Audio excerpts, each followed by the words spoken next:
İçeriye alıyoruz aracı da. Bakalım nasıl bir şey çıkacak, nasıl bir video çıkacak. Aracın bir hayalet gösterge paneli olduğunu buradan görmüş oluyoruz. Aracımızın kilometresi 120 binde. Hemen serüvenini anlatalım. Gerçekten de park etmeye yardımcı olan 3 boyutlu bir sistemde burada bizleri karşılıyor. Aracımızı stop ediyoruz.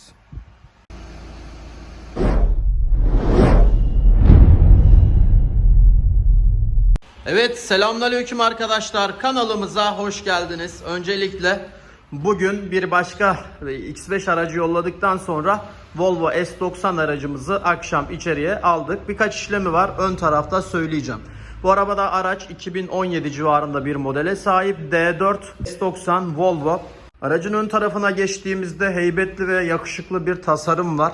Araç İsveç çeliği diye çok sağlam bir araba olduğunu biliyorduk. Ancak 2010 yılında bu araba Çin'e geçtikten sonra kullanıcıların kafasında bir soru işareti oldu. Eski Volvo artık çelikliğini kaybedecek mi, tasarım nasıl olacak gibisinden derken Çinliler yapmış yapacağını diyoruz. Yakışıklı bir tasarım, müthiş bir tasarım. Anca bu kadar olur. Anca bu kadar olur. Evet, bayağı güzel. Artışım var. Bunun dışında Geely yapıyor bu arabayı. Çin malı olan Geely markasına geçen bir araba markası oldu. Böyle söyleyelim, sol far ve sağ farda bir çekiç var aslında. Görüyor musunuz bilmiyorum. Bu bir çekiç simgesi arkadaşlar. Bildiğiniz üzere Thor diye bir karakter var. Thor'un da çekici var. Bundan esinlenerek aslında direkt buraya koymuşlar. 2010 yılında dediğim gibi Çinlilere geçtikten sonra kafada bir soru işaret vardı. Bu araba nasıl olacak gibisinden ama Çinlilere geçtikten sonra daha kaliteli olmaya başlamış. Tabii ki dayanıklılık konusunda çok bir bilgim yok ama tasarımsal olarak değerlendiriyoruz. İçerisindeki elektronik bütün her şey, deri koltuklar, tasarım, iç göğüs dizaynı gerçekten müthiş. Evet, şöyle bir şey dikkatinizi çekmiş olabilir. Arabanın rengi, plakanın rengi mavi. Hollanda'dan gelen müşterimiz randevusunu oluşturmuştu. Neden mavi diye soracak olursanız ticari taksi olarak kullanılıyormuş. Abimiz o şekilde söyledi. Normalde Hollanda'nın rengi sarı. Motora geldiğimizde bizi neler karşılıyor? 4 pistonlu, 4 zamanlı bir motor karşılıyor. Hemen trigger setimizi değiştireceğimiz için sağ tarafta yine işlemlere buradan başlayacağız. Hava filtre kabinimiz bulunuyor burada. İçerisinde bir hava filtremiz de mevcut. Bunun dışında emme manifoldu, enjektör bölümleri ve arkada bir hava filtre kabininden turboya kadar gidiyor. Motorumuz 2.0 dizel. 235 beygir olması lazım.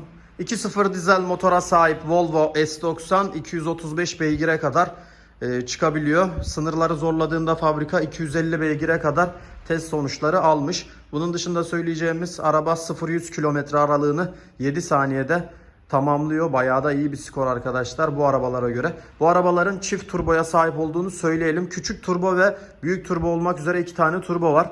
Küçük turbo ilk başta devreye giriyor. Daha sonra büyük turbo devir aldıktan sonra destek için arkadaşlar aslında devreye giriyor. Bu yüzden de 235-250 beygirlere kadar ulaşıyor. Aracı kaldırıyoruz. Altına bir göz gezdireceğiz. Herhangi bir kaçağı göçeği var mı? Sanmıyorum ama korumayı alarak aslında devam edeceğiz. Aracın altına geçtikten sonra böyle bir koruma bizleri karşılıyor. Gördüğünüz gibi Torx civatalara sahip bir korumamız var. Plastik mi baba? Bak burası kırık. Evet, burada bir kırık var. Korumanın devamı kırık. Sanki oraya sansar girmiş gibi baba. Çift kelepçelemişler. Bir şeyler olmuş oralara. Avrupa'da sansar çok giriyor biliyorsun. Evet, arabalar. söylemişlerdi, o yüzden aklıma geldi. Şöyle bir açıklık var burada.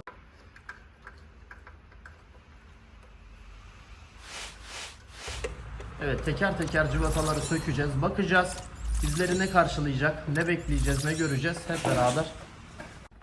Evet, orada bir cırt kelepçe olduğunu söylemiştik. Bu arada aracın altını ilk kez görüyoruz. Herhangi bir yağ kaçağı yok. Burada küçük bir terleme var ama önemli bir durum yok. Bak, yukarılara doğru bakalım. Tabii ki dar alanlar. Bu arabada çok fazla yer gösteremiyorum ama şanzıman ve motor bölümünde birkaç yağmur yok. Hemen korumaya aldık. Peki biz bu arabaya ne yapacağız arkadaşlar? Trigger setimizi değiştiriyoruz ve otomatik şanzıman yağımızı değiştiriyoruz. Yağ seviye müşürümüzü görebiliyor muyuz? Çok küçük. Volkswagen'de ise bu kadar. Yağya gerek yok. Bu bile aynı işlevi yapıyor. Şanzıman yağı nasıl değişiyor? Şanzıman yağımızın tapası burada. Opel Insignia'ya benzer bir tasarım var. İkili herhalde bu baba. Evet. Önce küçük tapayı açıyoruz. Daha sonra büyük tapayı açarak boşaltıyoruz. Seviyemizi de aracın içerisinde çalıştırarak D ve R pozisyonlarında bakacağız. Kontrol ederek şanzıman yağımızı dolduracağız. Evet, sağdan tekeri alıyoruz. 5 adet bijonumuz ve üstüne gelen bijon kapaklarımız mevcut. Bu iç teker dağılım bak burada da eksiğimiz var. Görebiliyor musunuz? Bak burada eksiğimiz var. Teker dağılım bazını alıp V kayışı, krank kasnağı, trigger kapağı, üstten kulak, trigger değişimi. Hemen Torx'luk tornavidamızı getirdik. Başladık sökmeye.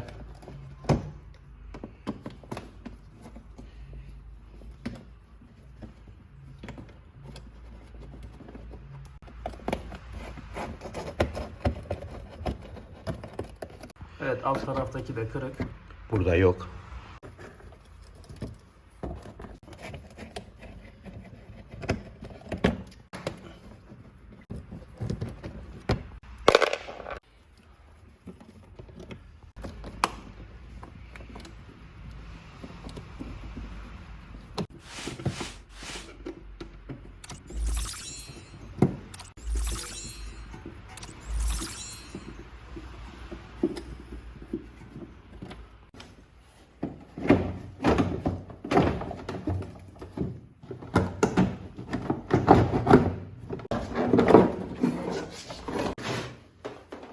Evet, davlumbazı aldıktan sonra bu şekilde göstermiş olalım. Buradan farı görebiliyoruz. Farın beynini de görebiliyoruz. Soketi de burada.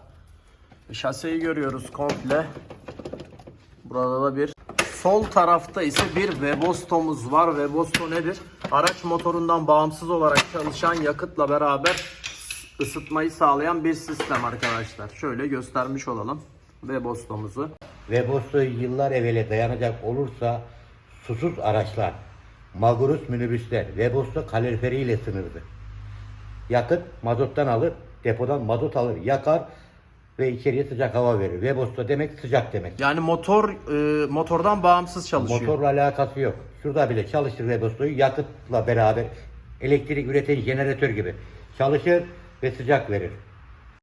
YouTube'da gördüğüm, yaptığım araştırmalara göre bu arabanın trigger değişimini kimse çekmemiş.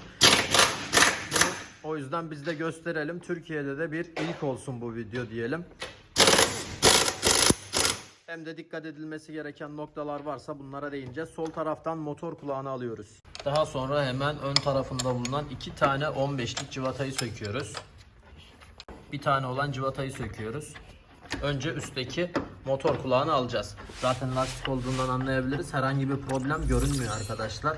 Zaten yeni bir araba. Kulağımızda sorun olacağını düşünmüyorum. Şimdi dışarıya alma vakti geldi. Bu şekilde kolay alıyoruz. Yani şöyle bir bakayım baba çıkarmışken. Hiçbir sıkıntısı yok. Tertemiz.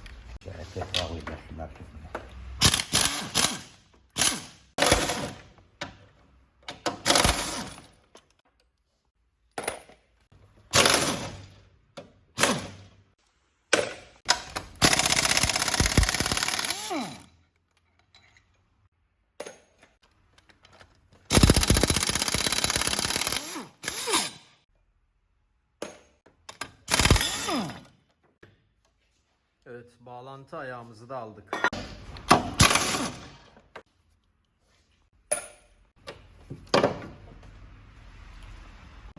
Sağ motor takosu, motor kulağı, motor takosu ne dersen adam yapmış ne demiş? Volvo. Evet, trigger'in bir adet onluk, bir adet de Torx'luk civatası var. Evet, pardon, trigger kapağımızı.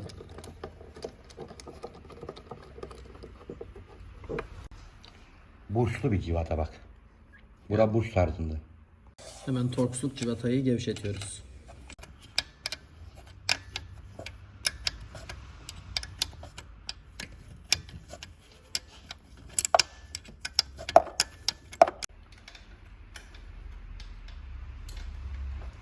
Evet, civatayı aldık. İlk O defa sökülüyor. Yabancı ellerden gelmiş baba. İlk defa biz söküyoruz. Aynen öyle. Yine bir boşlu civata çıktıktan sonra böyle bir trigger kapağımız var. Tirger kayışımızın ömrünün dolduğunu anlayalım. Zaten 120 bin kilometrede Evet. araba. Evet, görecek olursak baba, ben buradan izler olduğunu rahat bir şekilde görüyorum.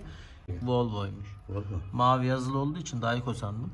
Volvo olduğunu görüyoruz. Bayağı yıpranmış. Şu çizikler normal mi? Şurada bir bak, görüyor musun baba?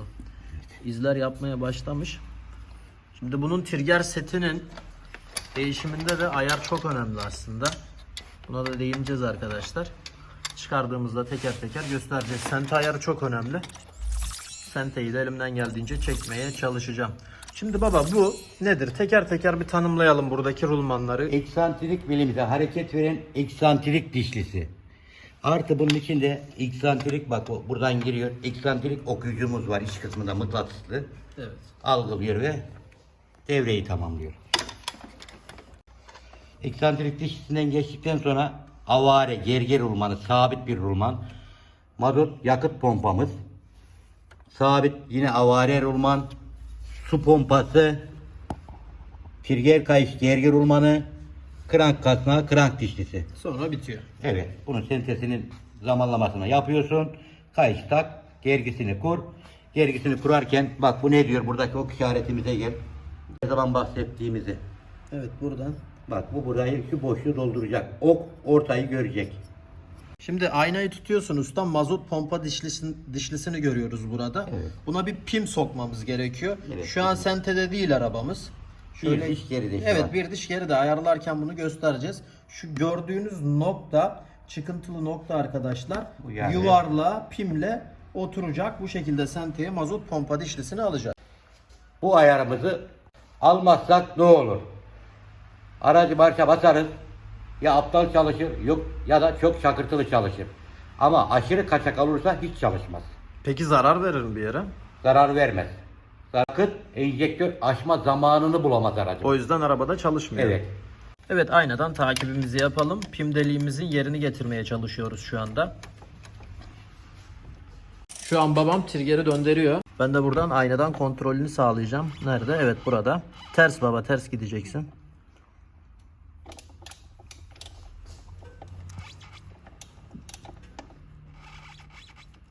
Çok az daha. Biraz geri. Tamam. Çok gittin, çok.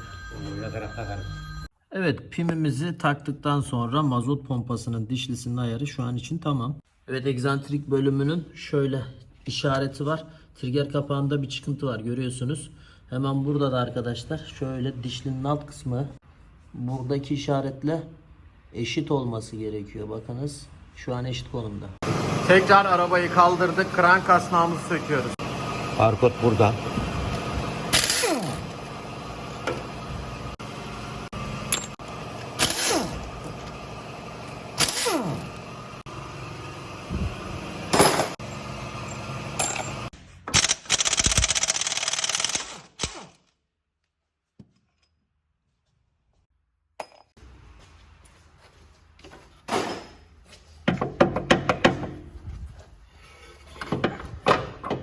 Önce kayışı alacağız.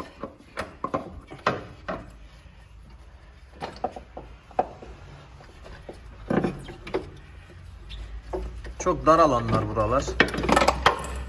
Ama sonunda krank kasnağımızı aldık. Şöyle karşıda çekeyim bak.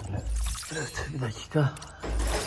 Burada bir çıkıntımız var. Şöyle görüyorsunuz. Bu da şurada bir plastik var. Karşılaması gerekiyor. Şöyle göstereyim, boyadık daha belirgin olması açısından arkadaşlar, karşıladığını net bir şekilde görüyoruz. Alta da işaret vurduk herhangi bir sıkıntı olmasın diye. Evet, arabayı tekrar indirdikten sonra V kayışımızı çıkarıyoruz. Şöyle bakalım boyutları neymiş. Volvo'nun kendi yine kayışı bu. 6 kanallı 11.81 boyutunda. 6 kanalda arkadaşlar 6 tane dişliye oturuyor demektir. Eski V kayışı burada. Taze kayış takıp gergiyi kurarken arkadaşlar bak bu bilyanın yönü alt alyan takıp çevirdiğiniz kısım öne bakacak. Terse kurmayın. Alt alyan alalım. 6 alyan dediğimiz anahtarımız da burada. Çeviriyoruz. Kayışı boşa alıyoruz. Gördük mü? Evet, gördük. Yani şu şekil gerdirmeyelim arkadaşlar. Bunu bu şekil gerdirelim. İki türlü de geliyor çünkü Tabii. baba. Evet. O yüzden ön tarafa bakması çok önemli bunun da. Şimdi alacağız. Büyük sarı veriyor. Ama ne için düştü? Motosiklet diyor. Evet arkadaşlar, devam ediyoruz.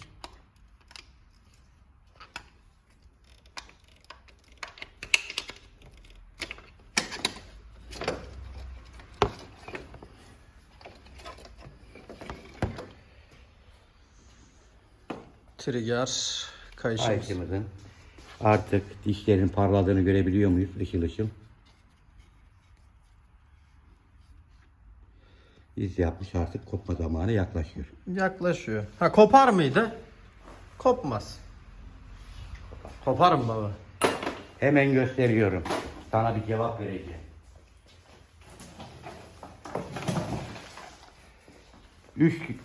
3 gün önceki yaptığımız Seat Leon. Kopar mı baba dediğinde kopup motoru yemiş halini gördük. İçine bakalım. İçi sağlıklı duruyor mu? Aynı onun gibi mi? Aynı ışılıyor onun gibi.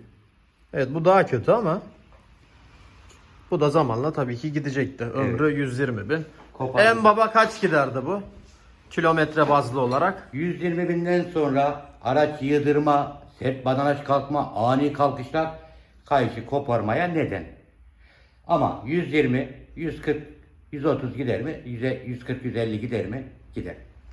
Ama 200 gider mi? 250. mümkün değil. 120 bin 4 yıl. Yani çünkü geçen biri yani böyle söylüyorlar. Ben çok mantıklı bulmuyorum. 10 yıl 200 bin kilometre gibi, 220 bin diyorlar. O kadar gitmez. Leon'da da kanıtını göstermiştik. Leon'umuz da 170 bin kilometredeydi. Bunun bilgisini vermiş olalım arkadaşlar. Yani gider mi gider. Fabrika söylüyor ama sen niye önceden değiştirmiyorsun? Bunun parası senin cebinden ha 3 gün sonra çıkmış, ha 2 gün önce çıkmış. 3 bin lira set verirsin, 30 bin lira motor yaparsın. Bir sıfır fazla atman lazım. Evet. Yani 10 katı fazla masrafa gerek yok.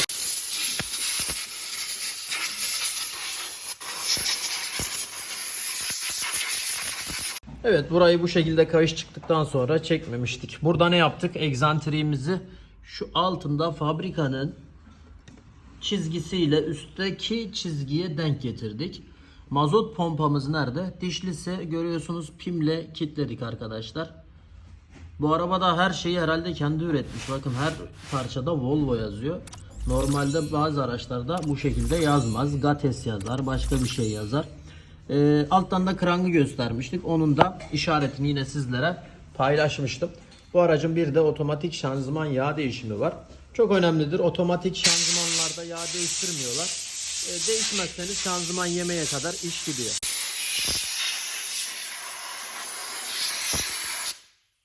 Temizlik birinci sırada, biliyorsun. Temizliğini yapmadan ürün takmıyoruz, montaj etmiyoruz.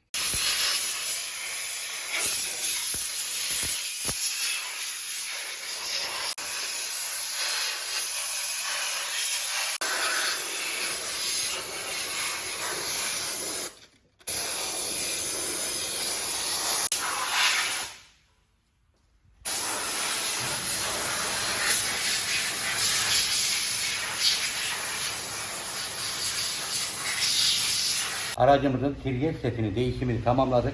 Bunu tamamlamadan önce pompa, eksantrik mili, krank kasnağı, bunların işaretlerini bahsetmiştik, göstermiştik. Trigger setimizi taktık. Taktıktan sonra gergisini kurduk. Kayışımız avare, gergi, su pompası, kayış. Bunlar set halinde pakette gelir. Set halinde montajı yapılır. Sıra krank kasnağımıza geldi. Krank kasnağımızı montajını yapacağız. Bunun da tabii ki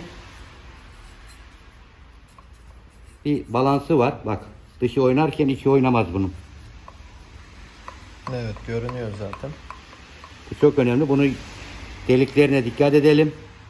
Farklı bir konumda takıp da Yönü de var bunun. balans yaptırmayalım. Evet, yönüne de dikkat ediyoruz. Bak, o şekilde takıyoruz. dışı dönmezken içi dönüyor. Ona söylemiştik ve ona da değinmiştik. Buradan da mazot pompa dişlisinin üstünde trigger kayışımızın yeni olduğunu ve bu araçların arkadaşlar 155 diş olduğunu alabilirsin baba. Söyleyelim. Eskisi ise artık çöpe gidiyor. Şu anda mesai devam ediyor. Evet, triggerimizin kapağı artık yerine geçiyor arkadaşlar.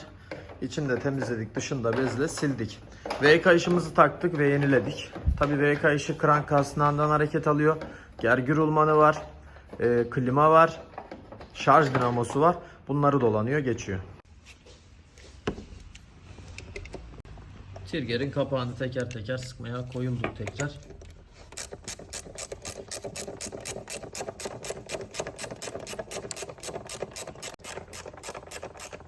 İki tane onluk somunumuz vardı herhalde. Civata, pardon. Burçlu civatalar. Bir tork. Bir de torksluk civatamız var. Hemen ikinci onluğa geçiyoruz.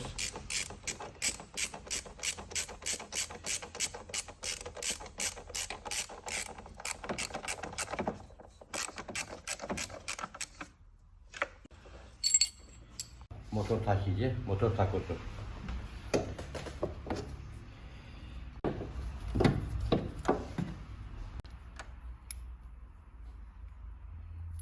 Boyları da eşit, dişleri de eşit.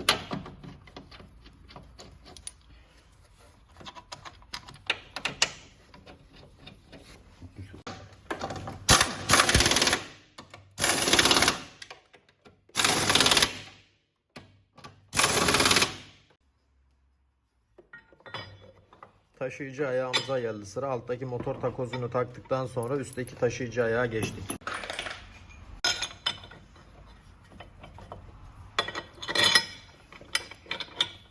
Bir açış şey yapacağım.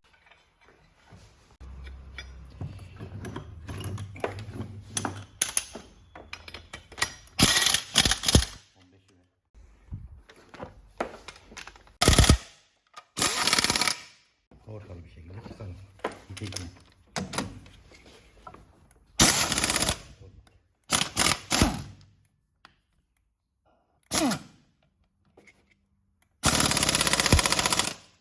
Niye sıktık arkadaşlar? Ortalamak adına, orada çünkü pulun izi vardı. Biz de yerine, fabrikasyon yerine takmak adına bu şekilde taktık. Evet, üstteki takozumuz geliyor.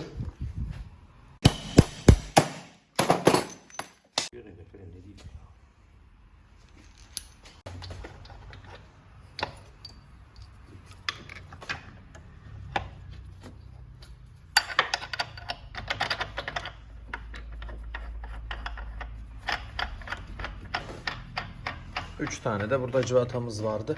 Bunları da sıkalım.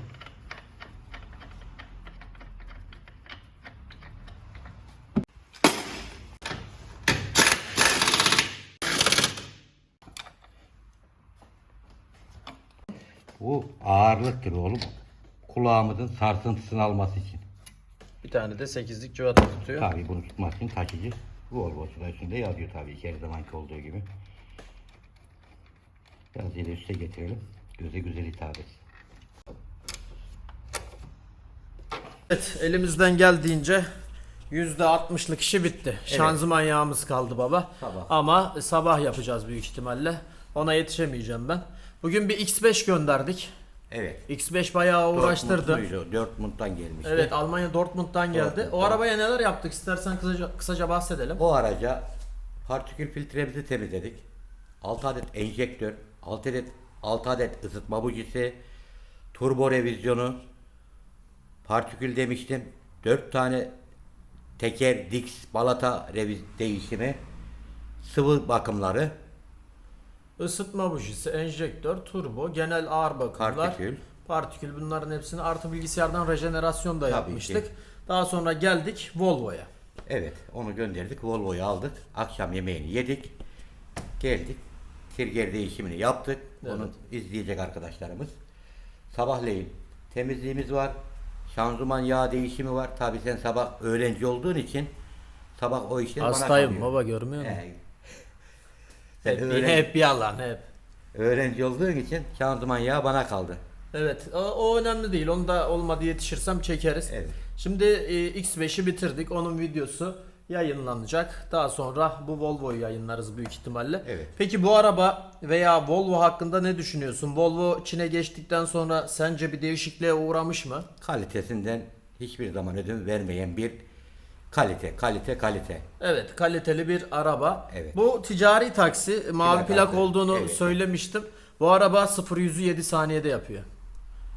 Ben de koşarak yaparım ama bu beygir bende olursa. Evet, 235 beygir. Evet. Canavar var altında. Canavar.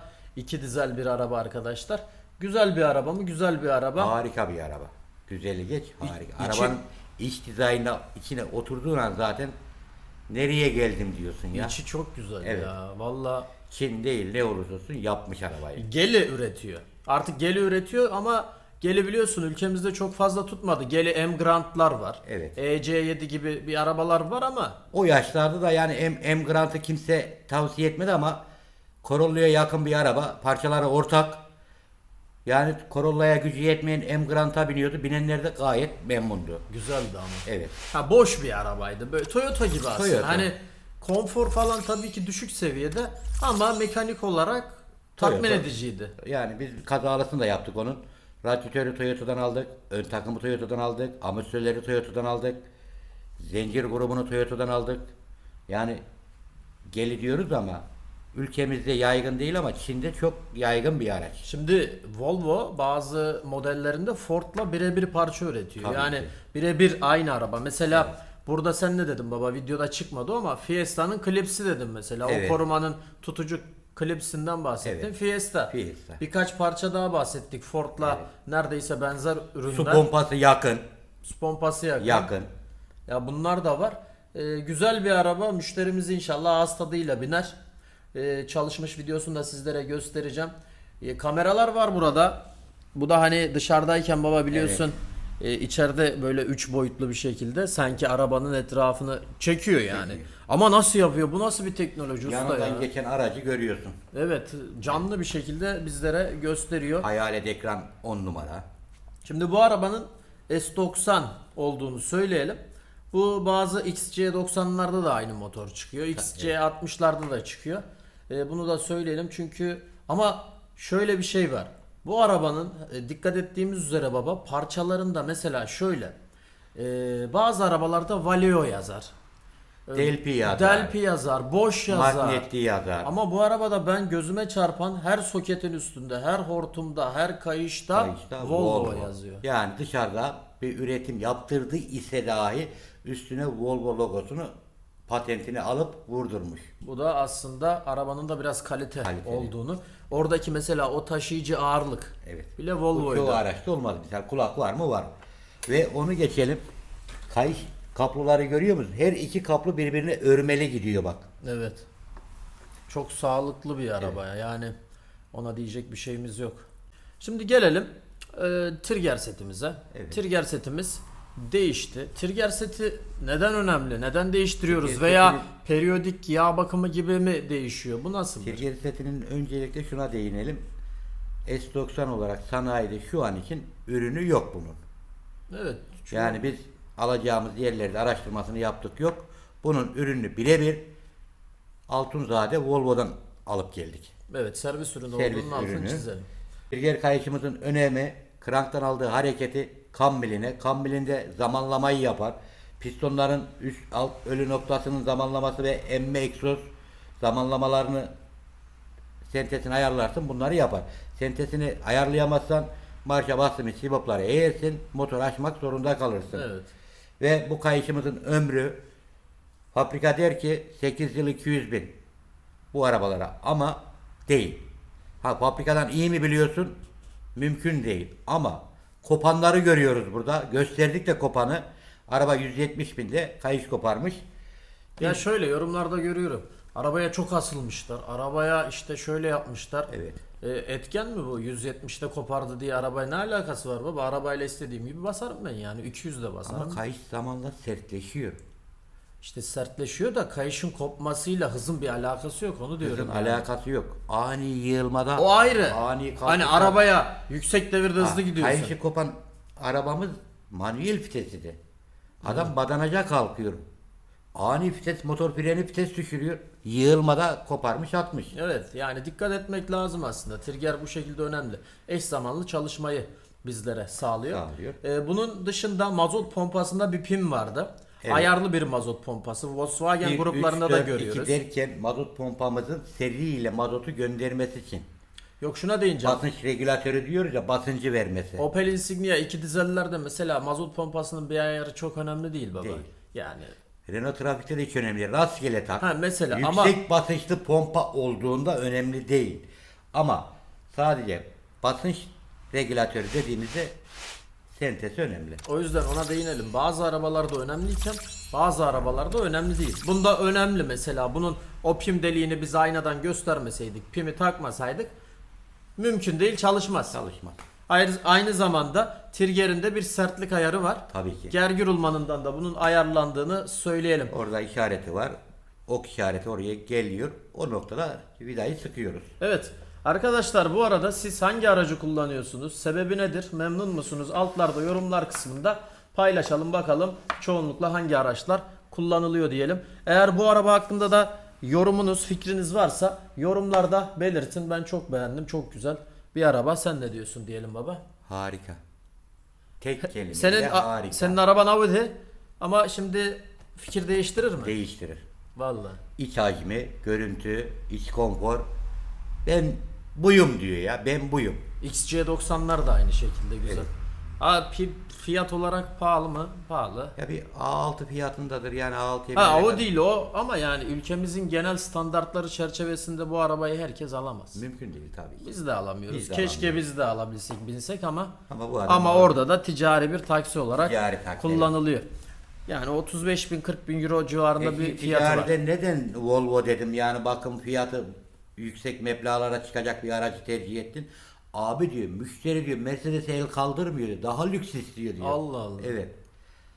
İlginç. Yani demek ki Abi bu araba beyaz olsaydı buna da el kaldırmaz diyor. Renk diyor, bir insanlar sanki taksiye biniyor, sanki arabayı satın almış gibi diyor. evet konforlu gitmek istiyor. Evet. Para veriyorum diyor.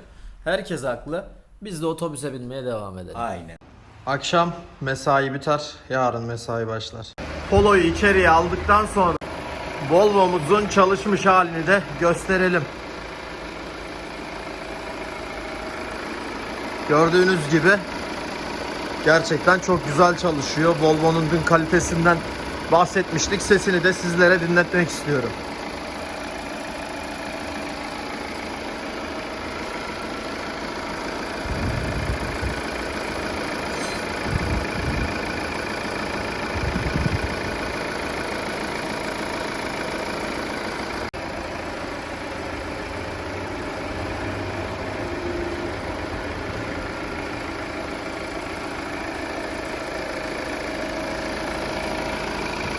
Kısa bir test sürüşünü gerçekleştirelim.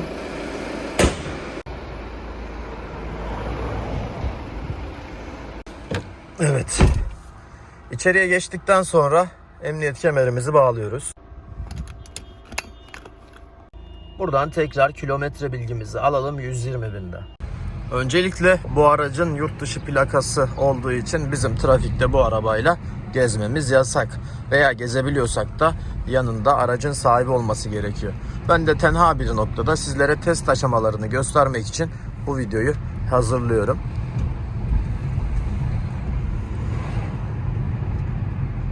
Camı da örtelim. Herhangi bir ses, herhangi bir soluğumuz yok. Yeni model bir araç zaten.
Evet, kanala abone olmayı, bizleri desteklemek adına videoyu beğenmeyi unutmayalım. Birçok içerik var, kanalımıza da göz atarak bu videoların hepsine bakabilir, bilgi sahibi olabilirsiniz. Kendinizi geliştirebilirsiniz. Teşekkür ediyorum izlediğiniz için. Çok sağ olun, hoşça kalın.